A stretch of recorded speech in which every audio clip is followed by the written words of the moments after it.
Samantala, dumating na rin ang araw na aking pinakahihintay. Panahon na para magpalipad ako ng aktwal na eroplano. So for today, ang gagawin natin ay lilipad from Dumaguete, which is right over here, papuntang Siquijor na nandito. Sabi nila mga 8 minutes lang daw yung distance na yan.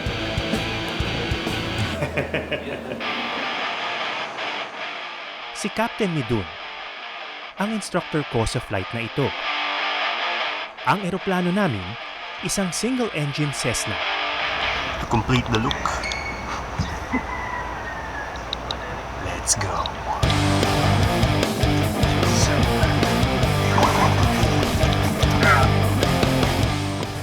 Before starting engine checklist, so we do with the pre-flight inspection complete. Pinasadahan namin ang pre-flight checklist. Isang mahalagang hakbang para masiguro ang kaligtasan ng mga piloto at pasahero.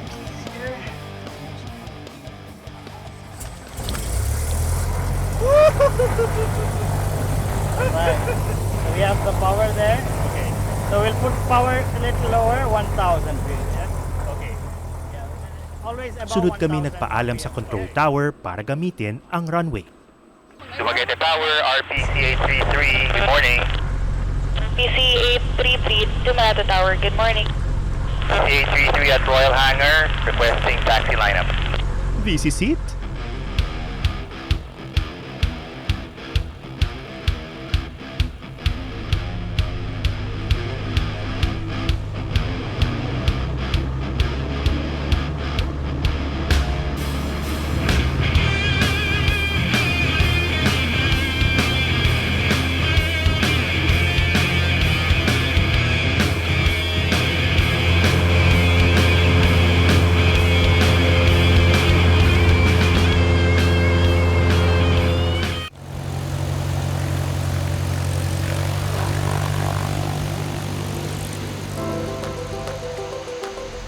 Dumaguete Tower, RPC 833, good morning. PC 833 to Manata Tower. Good morning. Pangatlong araw na ng aking crash course sa flying school. At naghahanda na ako mag-take off sa runway ng Dumaguete Airport.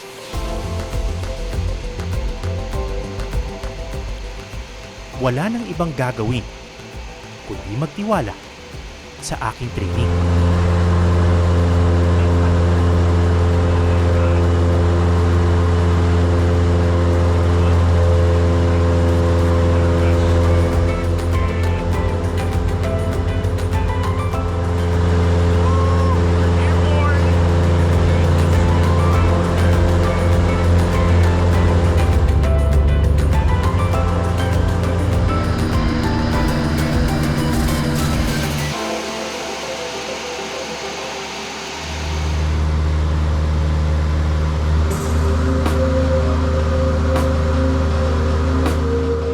Maganda ang panahon, mataas ang sikat ng araw, at sa ibabaw ng karagatan, sa pagitan ng Dumaguete at Siquijor, nasa pilot seat ako ng isang maliit na eroplano.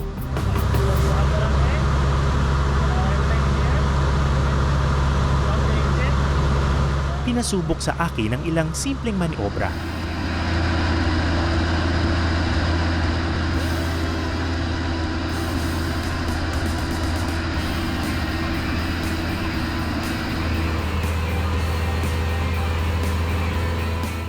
Ang ganda ng view sa labas. Ang hirap lang ma-enjoy kapag todo ang iyong concentration. Hindi nagtagal, naabot na namin ang isla ng Siquijor. Dahil maiksi ang runway dito, hindi mo na ipinaubaya sa akin ang landing.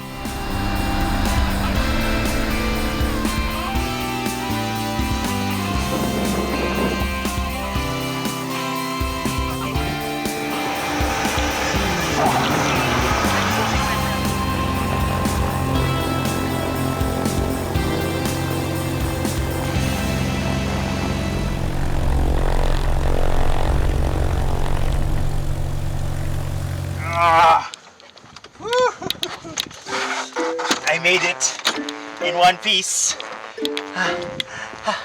My first flight. Grabe, basta-basa kilikili ko. Woo!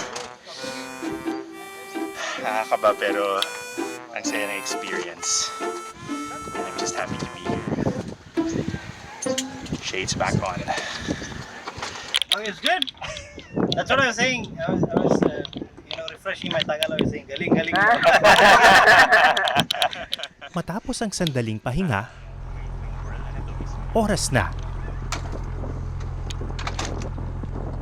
para bumalik sa Dumaguete.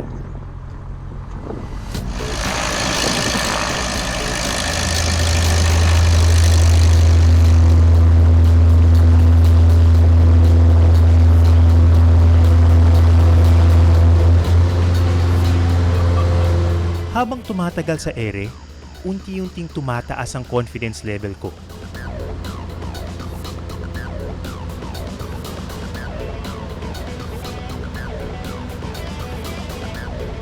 Pero nang lumapit kami sa Dumaguete,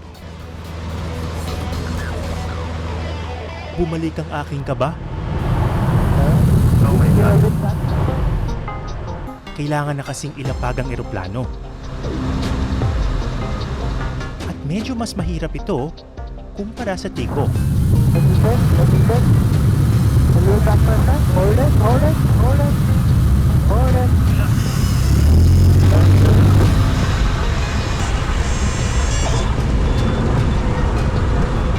Oh my goodness.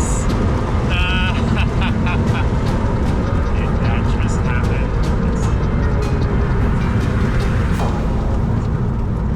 Ooh! Amazing.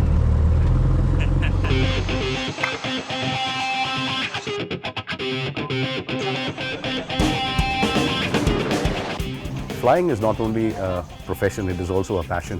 So when you combine your passion and your profession, that becomes one of the best.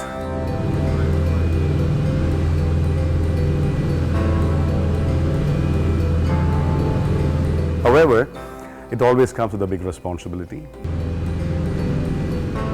You know, people trust their lives and give it to you.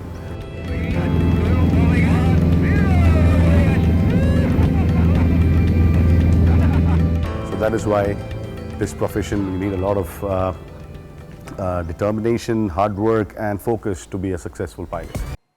Maraming salamat sa panonood ng Eyewitness, mga kapuso. Anong masasabi niyo sa dokumentaryong ito? I-comment na yan at mag-subscribe sa YouTube channel ng GMA Public Affairs.